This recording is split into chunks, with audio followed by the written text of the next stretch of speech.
ضيوفنا الأعزاء، ولرئيس لجنة الأهالي بمحافظة سرات عبيدة، وعضو لجنة الأهالي بمنطقة عسير،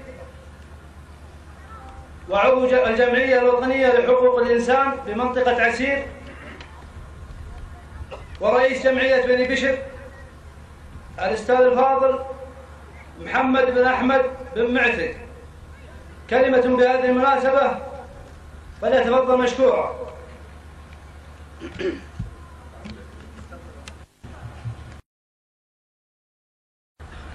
بسم الله الرحمن الرحيم، والصلاة والسلام على أشرف الأنبياء والمرسلين سيدنا محمد بن عبد الله صلى الله عليه وسلم.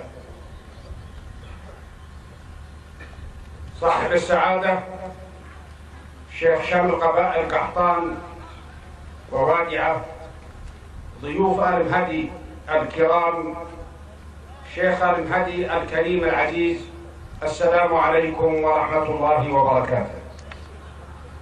كم نكون شهداء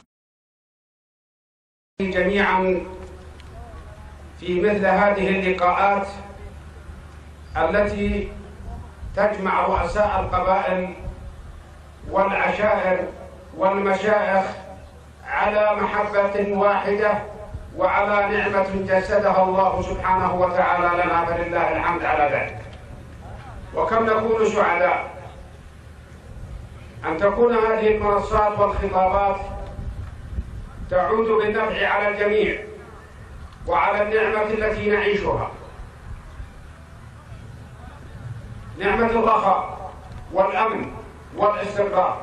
تحية إعجاب وشكر وتقدير إلى آل مهدي في دهر وآل مهدي في شمال المملكة العربية السعودية وفي وسطها، وتحية إعجاب وتقدير وشكر وامتنان إلى الشيخ بن جرشم على مواقفها الجميلة في نجد وفي هذا المكان. ونكرر شكرنا الجزيل إلى سعادة الشيخ أبو عبد الله بن دليل غني عن التعريف، فشهادتنا فيه مجروح لأننا نحبه ونلقن له التقدير والاحترام. ومن هذا المنبر نرفع جميعا تحياتنا إلى خادم الحرمين الشريفين الملك، مواطن أيا كان بمختلف شرائحه، الملك الذي يسهر الليل حتى يعلم ما في رعيته، وقد قال ذلك تماما: لن أنام الليل حتى أعرف ما يدور في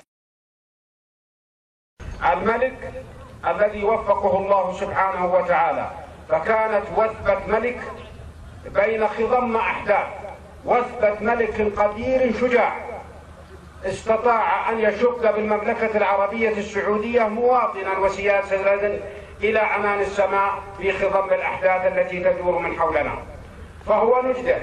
فهو نجدة للجاني والعاني، وهو مضيف لكل من ألمت به مصائب الحياة. فتحية إعجاب ودعاء إلى الله سبحانه وتعالى أن يحفظه ويطيل عمره.